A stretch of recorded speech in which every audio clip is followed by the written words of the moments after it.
எல்லாருக்கும் நமஸ்காரம். இன்னைக்கு 15வது ஸ்லோகம். பரமம்யோ மகத்தேஜ பரமம்யோ மகத்தபக பரமம்யோ மகத் பிரம்ம பரமம்ய பாராயணம். அதான் இது என்னன்னா, இந்த பரமம்யோன்றது காமன். இது இந்த பாட்டுக்காக திருப்பி திருப்பி வருது. நம்ம நிறைய இதில் பார்த்துருக்கோம். அது மாதிரி நம்ம தமிழ் பாடல்கள் கூட பார்த்தீங்கன்னா, சில பாடல்களில் அதே வார்த்தை திரும்பி திரும்பி வரும். அதே அர்த்தத்தை தான் கொடுக்கும். ஒரு பொருளை சொல்லும்போது அது திருப்பி திருப்பி வரும். அது மாதிரி இதில் நான் அதை பார்க்குறேன். அந்த மாதிரி பாட்டு எனக்கு இப்போ டக்கு ஞாபகம் வரல சொல்கிறதுக்கு என்ன பாட்டுன்னு. இதில் நான் சொல்லும்போது உங்களுக்கு புரியும்.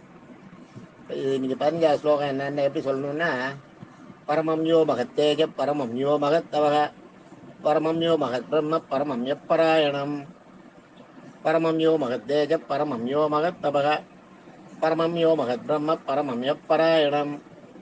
இது பாட்டு. இதில் பரமம்யோன்னா அது காமன், திருப்பி திருப்பி ரிப்பீட் ஆகுது நிறைய இடத்துல. பார்த்தீங்கன்னா இதில் இதுலேயே 4-5 இடத்துல வருது பாருங்க இந்த பாட்டில். சிலது அது அது மாதிரி வரும். மடக்க நீன்னு வரும். சொல் பொருள் பின்வரும் நீன்னு தமிழில் அதுக்கு ஒரு இதெல்லாம் இருக்குது. அதெல்லாம் ஏதாவது சான்ஸ் வரும்போது சொல்கிறேன் நான். சொல் பொருள் பின்வரும் நிலை நீன்னு ஒன்று இருக்குது. அதே பொருளே திரும்பி திரும்பி திரும்பி வரும். மடக்க நீன்னு ஒன்று இருக்குது. அதையே திருப்பி திருப்பி சொன்னாலும் வேறு வேறு அர்த்தத்தில் வரும். அதை பற்றி நான் அப்புறம் சொல்கிறேன். இப்போ பரமம்யோ அப்படின்றதுக்கு தவத்தாலும் தியானத்தாலும் ஆளக்கூடியவர். பரமம்ன்றது பரமம் பிரம்மத்தோட எக்ஸ்பான்ஷன்ல வர்றது ஒரு அர்த்தம். இது பரமம்யோனாலும் தவத்தாலும் தியானத்தாலும் நம்மள ஆளக்கூடியவர். அதாவது நமக்கு அந்த தவஞ்சயத்துக்கும் தியானம் பண்றதுக்குமான சக்தியை கொடுத்து நம்மள வழி நடத்துறவன், ஆளக்கூடியவன் அர்த்தம். பரமம்யோ மகத்தேஜன தேஜஸ்னா குளுமையான ஒளிரும் தன்மையுடைய, உங்களுக்கு ஒரு மாதிரி பிரைட்டா இருக்கும். ஆனா பார்க்கறது கண்ணுக்கு குளுமையா இருக்கும், கண்ணு கூசாது. அதுதான் தேஜஸ்ன்றது. தேஜஸ்ன்றது என்னன்னா, உங்களுக்கு பின்னாடி பார்த்தீங்கன்னா ஒளிமயமா இருக்கும், ரொம்ப நல்லா இருக்கும். உங்களுக்கு கேட்கலாம் அம்போல் இருக்கும், பார்த்துட்டே இருக்கலாம் அம்போல் இருக்கும்.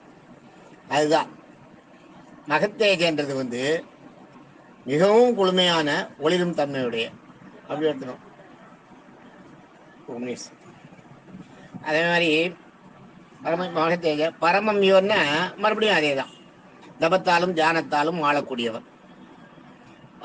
தவத்தாலும் ஆளக்கூடியவன், தியானத்தால் ஆளக்கூடியவன் மிகவும் ஒளி பொருந்தியவன். அதே மாதிரி மகத்தபகன்றது தவத்தாலும் தியானத்தாலும் ஆளக்கூடியவன் தவம் செய்யறதுக்கு ரொம்ப நம்ம செய்ய வேண்டிய மகாதவங்களை நம்ம மிகப்பெரிய தவங்களை செய்யறதுக்கு நமக்கு சக்தியை கொடுக்கிறவன். பரமம்யோ மகத் பிரம்ம. மகத் பிரம்மன்னா மிகவும் உயர்ந்த பிரம்மன்றதே ஒரு உயர்ந்த ஒரு நிலை தான் பிரம்மம். மகத் பிரம்மன்னா எல்லாத்துக்கும் உயர்ந்த நிலை, மிகவும் உயர்ந்த பிரம்மமாக திகழ்பவன் சொல்லலாம். மிகவும் உயர்ந்த நிலையை உடையவனாக திகழ்பவன் அப்படின்னு சொல்லலாம். பரமம்யோ மகத் பிரம்ம. அந்த இந்த பதத்துல பரமம்யோவுக்கும் அதே தான் அர்த்தம். தவத்தாலும் தியானத்தாலும் ஆளக்கூடியவன், வெறும் தேஜஸ் உடையவன் அல்ல, தவத்துக்கு சொந்தக்காரன் இல்லை, தேஜஸ் கொடுக்குறவன் இல்லை. அதோட மட்டும் இல்லை, மிகப்பெரிய தவத்தை நம்மளுக்கு பண்றதுக்கு சக்தியை கொடுக்குறவன் ஒண்ணு. அவனே அதே மாதிரி அது மட்டும் இல்லை, தவத்தாலும் தியானத்தாலும் ஆளக்கூடியவன், மிக உயர்ந்த பிரம்மமாக, பிரம்மங்களிலே உயர்ந்ததாக மிக உயர்ந்த சக்தியாக திகழ்பவன். பரமம்ய பாராயணம்.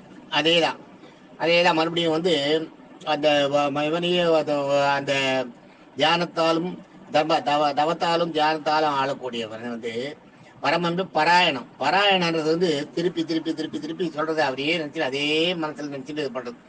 அது மாதிரி இருந்தா நமக்கு நல்ல மோட்ச நிலை கிட்டும்ன்றதுக்கு இதுக்கு அர்த்தம். இந்த பாட்டுக்கு கன்க்ளூஷன் பார்த்தீங்கன்னா, தவத்தாலும் தியானத்தாலும் ஆளக்கூடியவன், மிகவும் குளுமையுடைய ஒளிரும் தன்மையுடையவன். அது மட்டுமல்ல, இந்த தவத்தாலும் தியானத்தாலும் ஆளக்கூடியவன் மிகவும் உயர்ந்த தவத்துக்கு அதிபதி. அது மட்டும் இல்ல, தவத்தாலும் தியானத்தாலும் ஆளக்கூடிய இவன் மிக உயர்ந்த பிரம்மமாக திகழ்பவன், மிக உயர்ந்த சக்தியாக திகழ்பவன். அதே மாதிரி அது மட்டும் இல்ல, தவத்தாலும் தியானத்தாலும் ஆளக்கூடிய இந்த தவத்தாலும் தியானத்தாலும் ஆளக்கூடியவனை மிகுந்த ஈடுபாட்டுடன், நம்ம அதுல ஈடுபாட்டோட திரும்ப திரும்ப நினைத்து புகழ்ந்து உருக வேண்டும். உருகினால் நமக்கு மோட்ச நிலை கிட்டும் அப்படின்றதாக இந்த பாட்டோட அர்த்தம். இதில் திருப்பி திருப்பி அந்த பரமம்யம் வரும்போது நம்ம அந்த ஒரே அதே மீனிங் தான் திருப்பி திருப்பி. அது மட்டும் இல்லை, அது அந்த அவன் வந்து அந்த தவத்துக்கும் தியானத்தையும் ஆளக்கூடியவன் வந்து குழுமை பொருந்தியவன்.